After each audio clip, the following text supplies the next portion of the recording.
Hello, everybody, and welcome to Financing Your Cannabis Future with Rachel Wright of Verdant Strategies and 420 CPA. So I want to give a shout out. Thank you so much for the Beard Bros for hosting this awesome show and giving us a forum to talk and invite insightful leaders in the industry.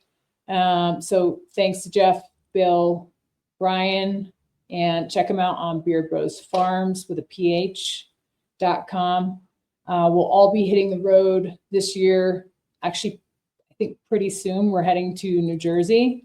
March is going to be a crazy month, right? And so I think a lot of people are hitting a lot of shows, conventions, all kinds of stuff. And I don't know why it all hits in March. It is what it is. So with that, I have Marc Rodriguez of Greenleaf Business Solutions, the CEO. Marc, I've known for a number of years. I've seen your business grow, your services grow. Good to see you here on our show. Likewise, Rachel, thanks. Really excited to be here. Thanks to the Beard Bros. Happy to be on episode 8 with you and looking forward to a great conversation. Yeah, definitely. So tell me about Greenleaf Business Solutions. How did you guys start and what has been your evolution over the last few years? That's a great question. So, Greenleaf it was a brainchild of my partners and I, my wife, Kira, and my other partner, Tyler Priest, who you know very well. We worked for Paychex for a number of years, going back to 2014, 2015 timeframe. In California is where we were born and raised. So for us, the cannabis industry kind of came to us. We lived around it all the time. And, going back to that time frame, pre-recreational legalization in California, Paychex was not, nobody was entertaining doing payroll for cannabis companies. There wasn't anyone openly doing it. One of our competitors was kind of dabbling in the space, very small, but these cannabis companies needed services. And around that time frame, I was working for Paychex, and they would kind of sneak onto the platform, and then Paychex would find out and kick them off. Mm-hmm. And so I said, hey, we need to solve this problem for cannabis companies. And around that time frame is when Greenleaf was born. And probably I always tell people, had I known what I know now, I probably would have never started, because it is that it's a wild and crazy industry. So those of you guys that are watching, you're probably shaking your head, nodding your head, going, yep, it's wild and crazy. But that's where we're at today. So we offer a full suite of payroll and HR services for the cannabis industry, where we are committed and dedicated to the cannabis industry. We spend really no time outside the cannabis industry. Everything that we do, all of our technology, all of our processes, all of our people, everything is trained and geared toward the cannabis industry nationwide. So everything you'd experience from any large enterprise level platform, we have, from hire to retire or fire. We can help our clients, and we do special things, geared toward the cannabis industry, like managed services, where we can kind of take on the majority of your payroll and HR services and outsource process. And we're really proud of that, as well as doing some cool things with 401k in the cannabis industry today. Yeah, and so I echo your sentiment. Like as a CPA, there's a lot of services that people ask for when they come in. Right. And especially back in California, many, many years ago, there weren't banking services, there weren't payroll services until you guys. And so payroll is definitely one of the things that folks ask us for, and that we obviously refer to you because the people that work there at Greenleaf actually understand the industry. I think that's really, really important, that they have an understanding and a heart for the industry. That means you're going to deal with the folks that you're working with in a different way. I find that very different from a Paychex, or obviously ADP doesn't take cannabis, or a new entrant to the market in the payroll industry, because they don't really understand the problems. They don't really get the pain points, and they're not really going to talk to people in the same way, as you guys would. So I do appreciate you for that. And you're not going anywhere. So I'm very hesitant to refer elsewhere because, I've seen some payroll services like we saw I'm not going to say any bad names or any of other payroll services, but they've just gone dark overnight, right? Mhm. Or they have taken off with, payroll funds. And so I've seen that. I've seen every iteration. So trust in payroll is a huge thing. So thank you for your service. Thanks, Rachel. I appreciate that.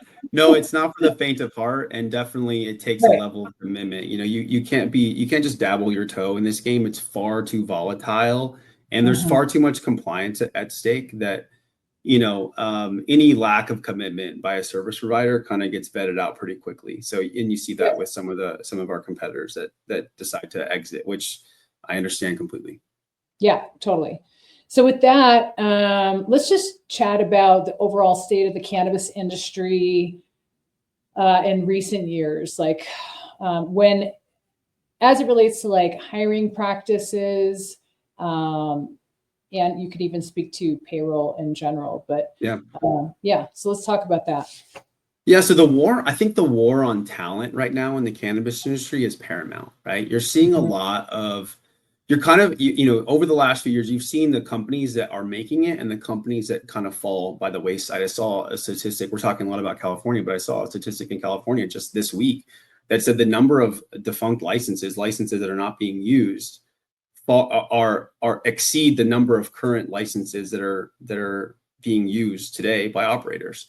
That tells you the fail rate in the cannabis industry is extremely high. It's over 50% in California. And I think that is a trend that's probably going to continue with markets that are becoming more and more mature. And I think that what that tells us is that the people that are in these really successful companies, and you can probably go on and name the companies that are the top of the top, right? In terms of either being able to, go to market faster in new emerging states, have better culture, whatever the case is, they're recruiting and they're retaining the best people, right? And you say, how do they do that, right? Well, a lot of that comes down to culture, it comes down to leadership. And I think that those companies, what you're seeing is those companies are kind of soaking up the talent. And that's the reason why they're winning. I don't necessarily, obviously products come into play, right? Products come into play of the quality of the product. But for the most part,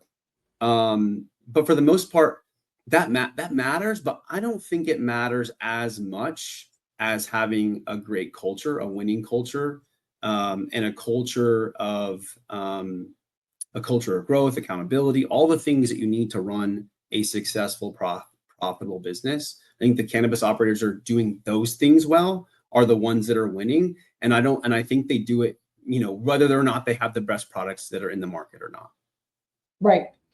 Yeah, I think culture is not, sometimes it's underrated, right? And it seems to be kind of a buzzword, but it is really the way you operate. And it is definitely a great way to attract talent, as well as hiring top talent that actually pays attention to the numbers. The list kind of goes on and on about how you hire the right talent. And I think what I've seen in the industry is there's not enough respect for the professionals that actually service the industry, and corners have been cut. But I think they get cut, and what people realize is it's kind of like biting your nose off to spite your face, right? And so if you don't hire the right talent, how can you turn your company around?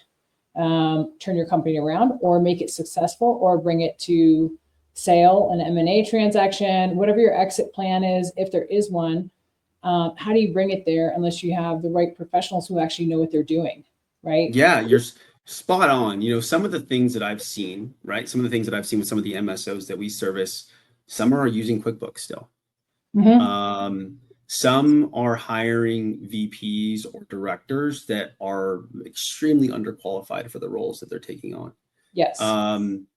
And the problems that come from that are everlasting. They take years and years and years, 2-3 years to correct.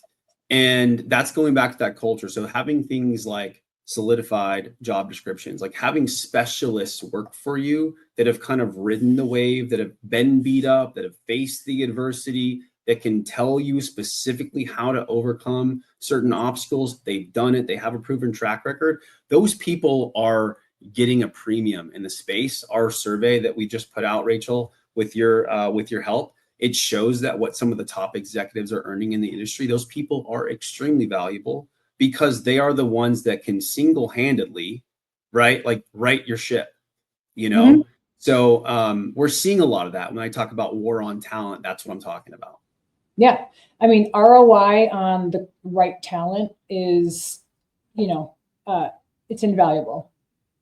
So what I've seen, so for example, I was having a chat with a client yesterday and they said, I just hired a CFO. And I said, oh, that's great. Well, what specifically are you going to have?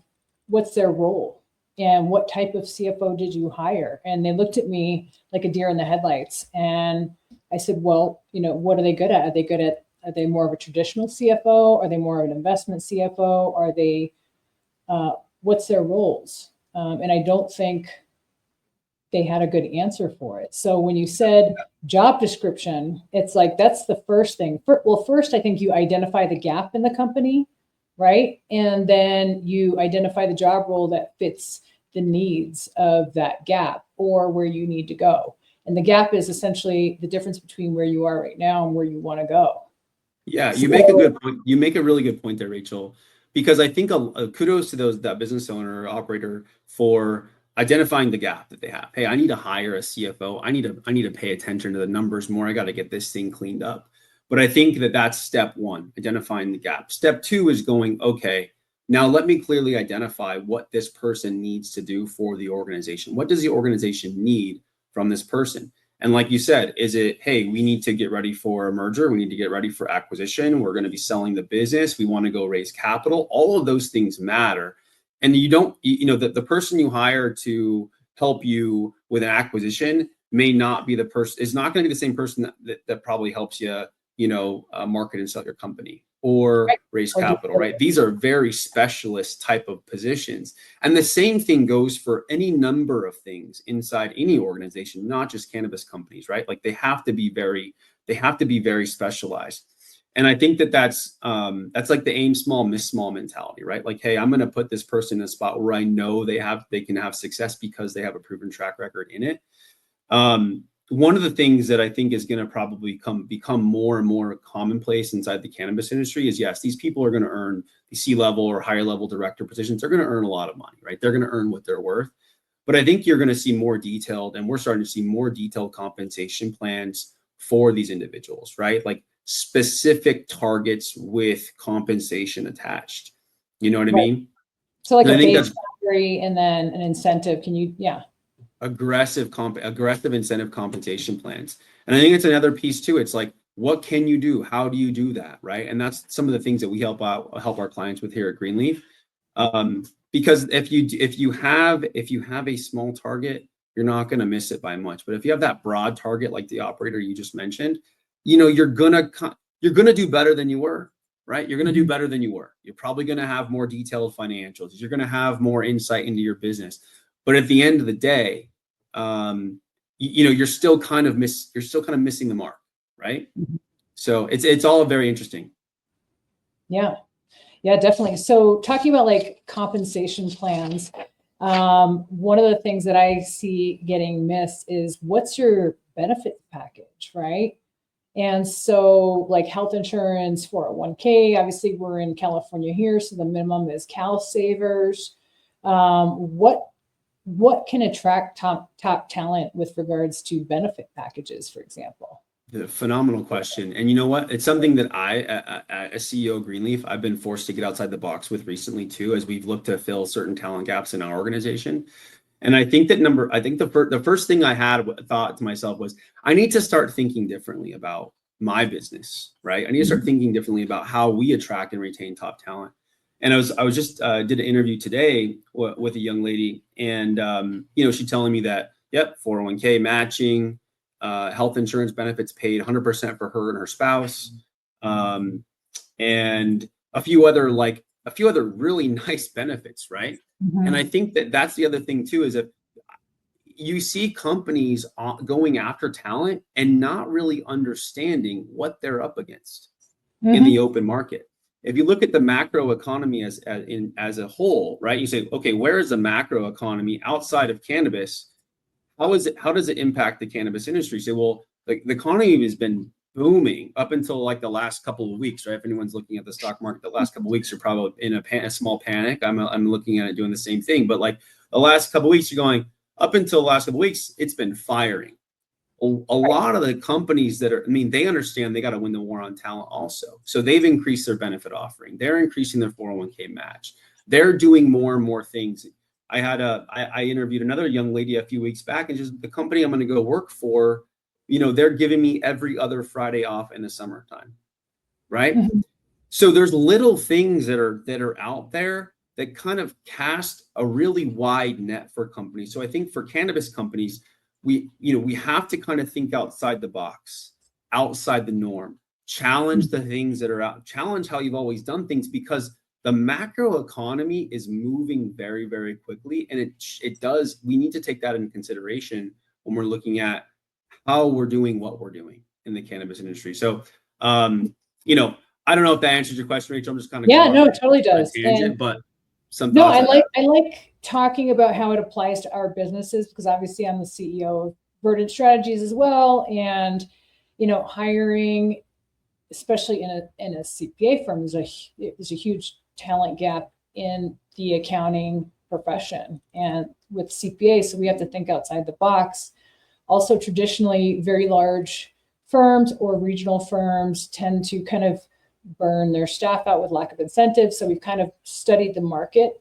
And I kind of came from a bit of a European background, as it were, and visiting these other countries and looking at it and saying, comparing like the US to other countries and saying, okay, well, I go to France, they have 4 to 5 weeks minimum, like baseline paid off. And so actually they have a lot more than that. That's just kind of the starting point. But I'm like, okay, how do we take and balance the culture and I guess the culture of potentially other countries a little bit more, balance it out here with the US country where we work a lot, we burn people out, and then the productivity actually goes down. So productivity of people goes down if they're working, 12 hours a day, 7 days a week. And the CPA profession is definitely one that burns people out very quickly. So I said, okay, well, let's balance this out. And at our firm, we actually offer like almost 5 weeks paid off. And I want people to take it, because I'm trying to integrate the US and what I learned in going over to Europe into like a more balanced lifestyle. And I think also, making sure that you have really, really good health benefits is huge, because unfortunately in this country, we have to pay for our own health insurance. The employer has to pay for your own health insurance. It's very, very expensive to do that. But again, if we look at how is a business profitable, if employees are a huge stake of what you do, your business is profitable if your employees are healthy, happy, and well. Right? Well, and that's the thing too, Rachel, is like the cannabis industry is extremely human capital heavy, extremely human capital heavy, right? Like innovation is starting to catch up. But when I'm starting to see things in dispensaries, like self-service, like self-checkout type stuff in dispensaries, but it's very limited. I've seen a couple of those things around, but for the most part, when you go to a dispensary, you're dealing with a person. It's very people heavy. And if you're not taking care of your people and you're not taking those steps, and if you're an operator listening to this call, you're probably going, I can't give my people 5 weeks paid vacation, paid off for the year. Yeah, you probably can't. That's the thing though. That's the level up component, right? It's like you start somewhere, you identify it, and then every year you just continue to add and add and add. I know that's something that we've made a very conscious effort here at Greenleaf, is like, we wanted to start a company that was very employee focused and very culture driven. And we've been very successful in that, I feel.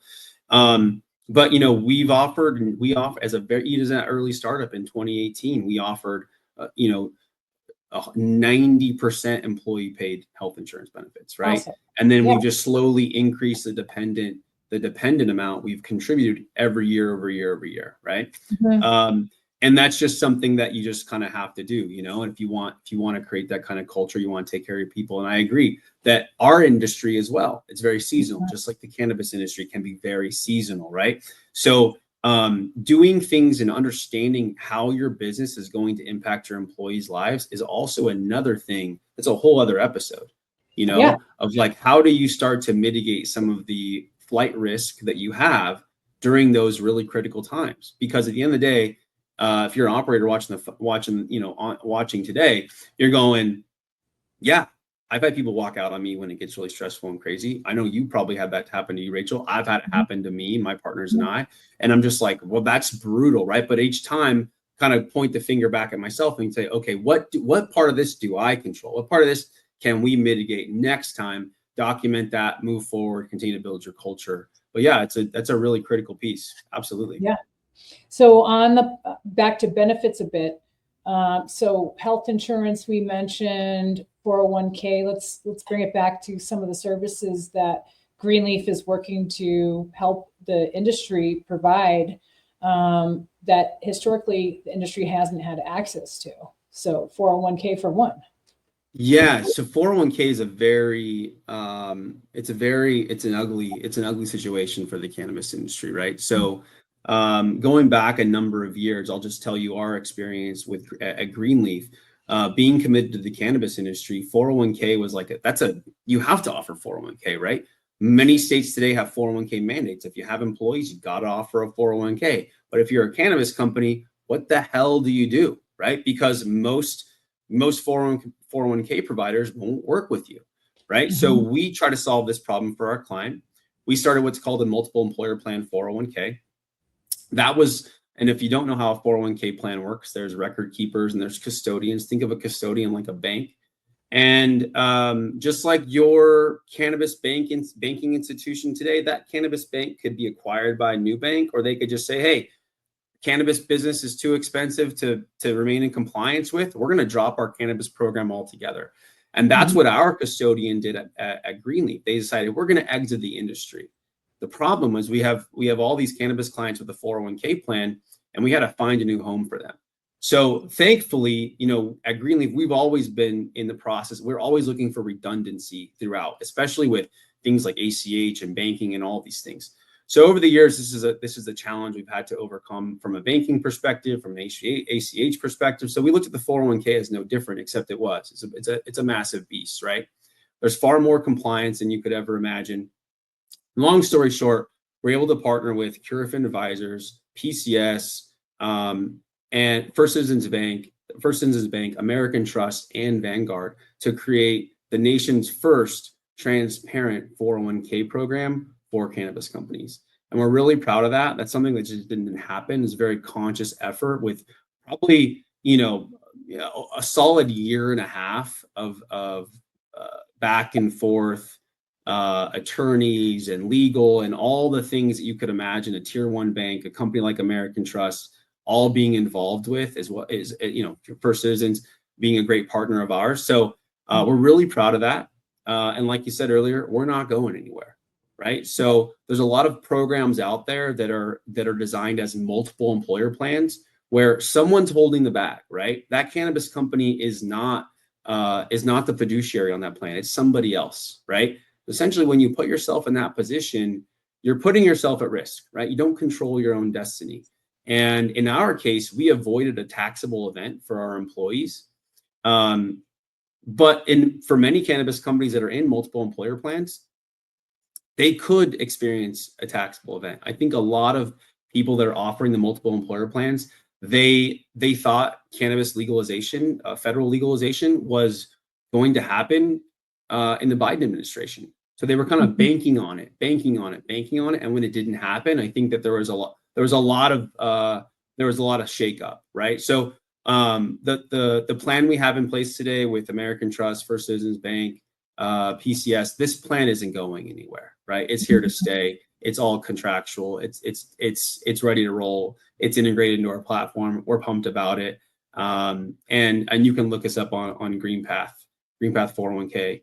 And we're excited about that solution. But bringing that to the cannabis industry, letting the employees in the cannabis industry retire with dignity, and giving those cannabis companies a benefit to offer those executives so they can win the war on talent, right? It's a big deal for us, and we're excited about it. Okay, so I should have kicked the program off with that, because that actually is huge.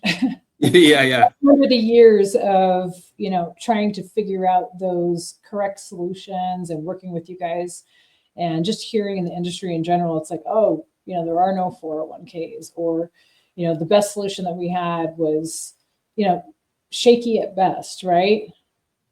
And I think a lot of people are being sold something that isn't, right? So I think that do your due diligence, right? Do your due diligence, ask the right questions. If you don't have the right questions asked, email us. We'll get you in touch with the right people. We'll give you the questions to ask. I think that's the thing about operators that are dedicated and focused, committed to the cannabis industry, is you're probably not going to get any smoke and mirrors, right? There's no point. There's no point in ruining our reputation, and kind of, giving you some incorrect information or some half truth. So another reason why you got to win the war on talent is because the person you have vetting these solutions out, whether it be payroll, whether it be 401k, health insurance benefits. Another thing that's going to be coming to the cannabis industry, we're going to be launching, is a minimum essential coverage type health insurance plans, which we're really excited about. I'm sure we'll do another episode about that. These benefits they also require compliance, and you can't just willy-nilly make decisions. You have to work with partners that are trusted and will work with the cannabis industry transparently, or you run the risk of losing one of those benefits, getting egg on your face, going to your executive team going, sorry, we lost this thing, or we lost this 401k, or hey, you're going to experience a taxable event, highly compensated employee. You're going to get a check for, 19 grand that's now taxable, or the entire sum of your 401k balance, it's now taxable. That's catastrophic for a company. That's how you lose good quality people. Definitely. I love that.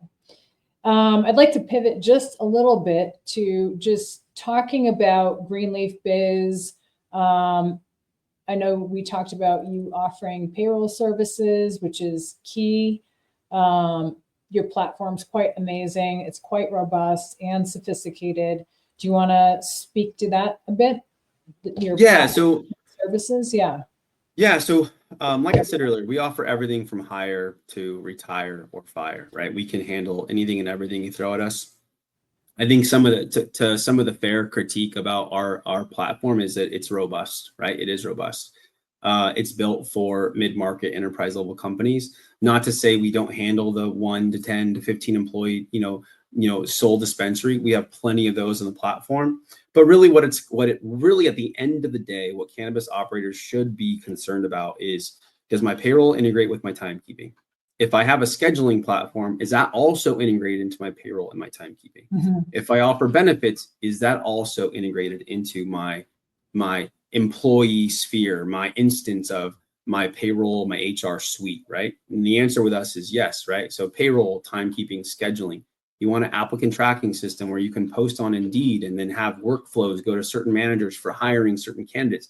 We do all that, right? You want a custom site where you're a landing page so that, when you have applicants come into your website, that they can go and apply on your website, right? Those are the kind of things that I think when I talk about winning the war on talent, it's more than just having a job description. It's more than just having a, something that looks nice. It's got to be something that's functional as well. And something I talk about a lot, and a little bit of a tangent, something I talk about a lot is, you have a lot of great brands out there. A lot of great brands emerging in New York, a lot of great California brands, a lot of brands in Michigan, so many great brands, right? But one of the biggest questions that your candidates that are evaluating your company, top talented people, the ones that you want to work for you, are saying, does the internal brand match the external brand, right? So, hey, this is the best cannabis company. It's the most flashy. They're just awesome brand, right? They got this best social media presence, but you go work for them and they don't have a system where you can download a W-2, right? You got to go and email HR. They don't have a system where, you're doing a written time card, or, it's just very hokey pokey, So Mhm. the internal brand does not match the external brand that I see on social media. That's a problem. You're going to lose people. But to bring it full circle, Rachel, we handle all those things for our clients, right? One of the biggest things that we're seeing as of late that's really caught on over the last probably 18 months is something we call managed services. And managed services is where our clients can choose to outsource certain positions inside their company when it comes to payroll and HR, or they can outsource the entirety of payroll or HR, their entire payroll and HR departments. So some relatively large MSOs, publicly held companies, have decided to say, hey, we are not winning the war on talent with payroll, right? Too much turnover, too many mistakes. We're going to choose to outsource our entire payroll department to Greenleaf. We can do that, right? We've done that. We're doing that now. The other thing for HR, right? Hey, I can't afford to pay my HR person. No offense to any HR people, but I can't. The reality is 75% of cannabis businesses are losing money, right? So 75% of cannabis companies are losing money, right? And you see it. You see that in 2024, you saw a 3 to 7% decline in wages in the cannabis industry. That's on the report that we just put out. They can't afford to pay these people. So if they can't afford to pay them, they still got to do the job. It still needs to get done. They still have to deliver. So if you're in that spot, you say, hey, we want to outsource the entirety of our HR department to Greenleaf, and we can do that, right? So we're really excited about those services. You pair that with the benefits on a managed service platform. We don't take days off. It's like we don't take days off. We're not going to call in sick. That's just how it works, right? So you get a redundant process come in. We insert best practices from the industry, and try to help our clients streamline things as much as possible. I love that. Okay, let's talk about the kind of market report that we did with Liesl Bernard of Cannabis, and the salary guide.